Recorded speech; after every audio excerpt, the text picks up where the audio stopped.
Assalamualaikum warahmatullahi wabarakatuh. Perkenalkan, nama saya Sabita Wulandari. Saya dari kelas 3 Farmasi.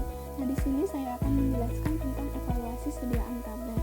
Yang pertama kita mengkaji dulu tentang pengertian tablet.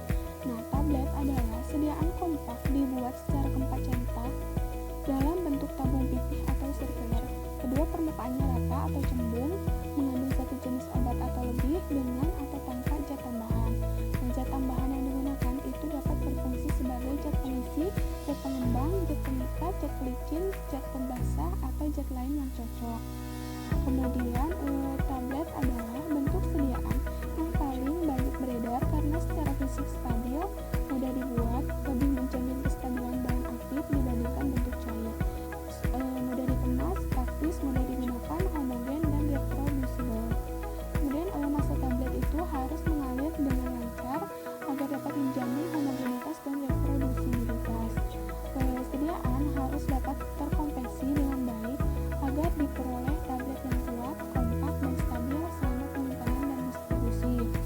Kemudian metode granulasi banyak dipilih dengan tujuan memperbaiki sifat alir dan kompresibilitas massa tablet. Komponen tablet sendiri itu terdiri atas zat aktif dan bahan tambahan yang dibutuhkan obat. Kemudian ada metode pembuatan tablet. Ada 3 metode. Yang pertama granulasi basah, yang kedua granulasi kering, yang ketiga kempak langsung. Nah, untuk yang pertama itu ada granulasi basah. Untuk granulasi basah adalah proses di mana suatu cairan ditambahkan pada serbuk di dalam sebuah bejana yang dilengkapi pengaduk yang akan menghasilkan aglomerat atau granul. Nah, dalam granulasi basah, daya ikat dari bahan pengikat umumnya cukup untuk mengikat dalam penambahan sedikit. Nah, untuk prosedurnya sendiri, yang pertama, menimbang dan mencampur bahan-bahan. Yang kedua, pembuatan granulasi basah. Yang ketiga, lakukan pengayakan adonan lembab menjadi pelet atau granul. Yang keempat, lakukan pengeringan. Yang kelima, pengayakan kering. Yang keenam, pencampuran bahan pencir. Yang ketujuh, pembuatan tablet dengan kompresi. Terus ada metode yang kedua, yaitu granulasi kering. Nah, si granulasi kering ini sering disebut juga sebagai slurry, yaitu memproses partikel zat aktif eksipien dengan mengempat campuran bahan kering menjadi massa padat yang selanjutnya dipecah lagi untuk menghasilkan partikel yang berukuran lebih besar dari serbuk semula atau granul. Nah, adapun prosedurnya, yang pertama itu lakukan penggilingan bahan obat dalam bahan tambahan. Yang kedua, pencampuran bahan yang telah digiling. Yang ketiga, pengempaan menjadi tablet yang besar. Yang keempat, lakukan slag atau pengeringan dan pengayakan. Yang kelima, pencampuran dengan pelincir dan penghancur. Nah, yang terakhir, tablet dikempak. Nah, untuk metode terakhir yaitu ada kempak langsung. Nah, metode kempak langsung yaitu pembuatan tablet dengan mengempak langsung campuran zat aktif dan eksipien kering tanpa melalui perlakuan awal terlebih dahulu. Terus secara umum, sifat zat aktif yang cocok untuk metode kempak langsung adalah zat aktif yang sifat alirnya baik, kompresibilitasnya baik, bentuknya kristal, dan mampu menciptakan adhesivitas dan kohesivitas dalam massa tablet. Nah, untuk prosedurnya sendiri hanya pencampuran, kemudian pencetakan. Terus masuk ke evaluasi tablet. Di evaluasi tablet itu dilakukan 6 uji. Yang pertama itu ada keseragaman ukuran tablet, yang kedua keseragaman bobot dan keseragaman kandungan, yang ketiga waktu hancur, yang keempat kekerasan, yang kelima keregasan atau friability, yang keenam uji disolusi. Nah, untuk yang pertama ada keseragaman ukuran tablet, di mana si diameter tabletnya itu tidak lebih dari 3 kali dan tidak kurang dari 1/3 tebal tablet. Nah, untuk alatnya sendiri yang digunakan untuk keseragaman ukuran tablet yaitu jangka sorong. Nah, untuk caranya bisa dilihat di prosedur gambar. Yang pertama itu menggunakan 20 tablet. Kemudian diukur dengan menggunakan jangka sorong, diukur diameter dan ketebalannya. Kemudian dihitung rata-ratanya. Nah, untuk yang kedua itu ada keseragaman bobot dan keseragaman kandungan. Nah, Farmakopeia Indonesia memberi aturan cara uji keseragaman bobot dan batas toleransi yang masih dapat diterima, yaitu tablet tidak bersolut harus memenuhi syarat keseragaman bobot yang ditetapkan. Nah, caranya sendiri itu timbang 20 tablet satu persatu, hitung bobot rata-ratanya dan penyimpangan bobot rata-ratanya.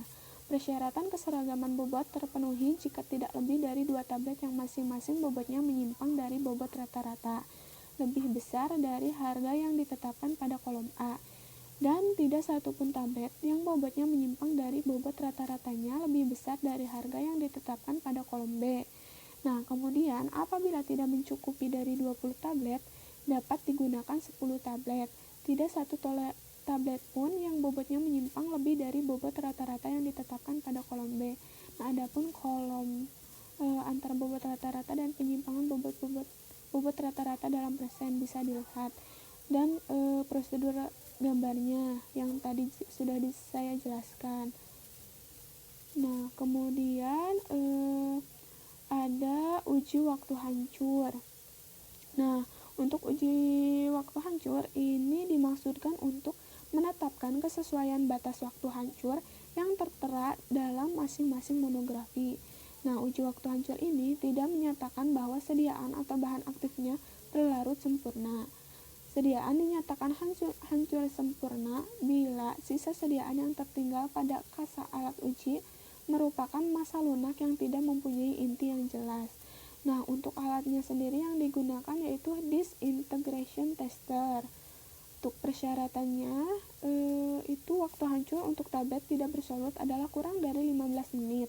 Untuk tablet solut gula dan solut non-eterik kurang dari 30 menit. Sementara untuk tablet solut enterik tidak boleh hancur dalam waktu 60 menit dalam medium asam dan harus segera hancur dalam medium basah. Nah, untuk caranya sendiri bisa dilihat di prosedur gambar juga. Itu tablet yang akan diuji sebanyak 6 tablet, kemudian dimasukkan dalam tiap tub, lalu ditutup dengan penutup dan dinaik turunkan keranjang tersebut dalam medium air dengan suhu 30 derajat Celcius plus minus 2 derajat Celcius. Kemudian dalam monografi yang lain disebutkan mediumnya merupakan simulasi larutan gastrik. Kemudian waktu hancur dihitung berdasarkan tablet yang paling terakhir hancur. Nah, untuk uji selanjutnya itu ada uji kekerasan. Nah, uji kekerasan ini digunakan untuk mengetahui kekerasan tablet agar tablet tidak terlalu rapuh atau terlalu keras. Kekerasan tablet erat hubungannya dengan ketebalan tablet, bobot tablet, dan waktu hancur tablet. Nah, untuk alat yang digunakannya sendiri itu ada hardness tester. Bisa dilihat di gambarnya ada 2 macam, ada yang otomatis dan manual. Nah, untuk persyaratannya sendiri itu ukuran yang didapat per tablet minimal 4 kg per cm kuadrat, maksimalnya itu 10 kg per cm kuadrat. Nah, untuk caranya sendiri bisa dilihat di prosedur gambar. Siapkan 20 tablet, kemudian ukur kekerasan menggunakan alat hardness tester, kemudian hitung rata-rata dan standar deviation-nya. Nah, untuk yang selanjutnya itu ada keregasan, uji keregasan atau variability. Nah, variability adalah persen bobot yang hilang setelah tablet digunjang. Penentuan keregasan atau kerapuhan tablet itu dilakukan terutama pada waktu tablet dan dilapisi atau coating. Kemudian kerapuhan merupakan parameter yang menggambarkan kekuatan permukaan tablet dalam melawan berbagai perlakuan yang menyebabkan abrasi pada permukaan tablet. Nah, alat yang digunakannya sendiri untuk uji keregasan yaitu variability tester. Bisa dilihat di gambar ada 2 macam juga. Nah, untuk persyaratannya sendiri itu tablet dianggap baik bila kerapuhan tidak lebih dari 1%. Nah, untuk caranya tablet yang akan diuji sebanyak 20 tablet terlebih dahulu dibebas tebukan dan ditimbang. Kemudian tablet tersebut selanjutnya dimasukkan ke dalam preabilator dan diputar sebanyak 100 putaran selama 4 menit. Kemudian tablet tersebut selanjutnya ditimbang kembali dan dihitung persentase kehilangan bobot sebelum dan sesudah perlakuan. Nah, untuk selanjutnya itu ada uji disolusi. Disolusi di sini adalah suatu proses pelarutan senyawa aktif dari bentuk sediaan padat ke dalam media pelarut. Pelarut suatu zat aktif sangat penting, artinya bagi ketersediaan suatu obat sangat tergantung dari kemampuan zat tersebut melarut ke dalam media pelarut sebelum diserap diserap ke dalam tubuh. Sediaan obat yang harus diuji disolusinya adalah bentuk padat atau semi padat, seperti kapsul, tablet, atau salep. Nah, bagian-bagian alatnya, untuk alatnya sendiri bisa dilihat di samping terdapat alatnya. Untuk bagian-bagian pada alatnya sendiri ada, yang pertama itu ada motor pengaduk dengan kecepatan yang sudah diubah.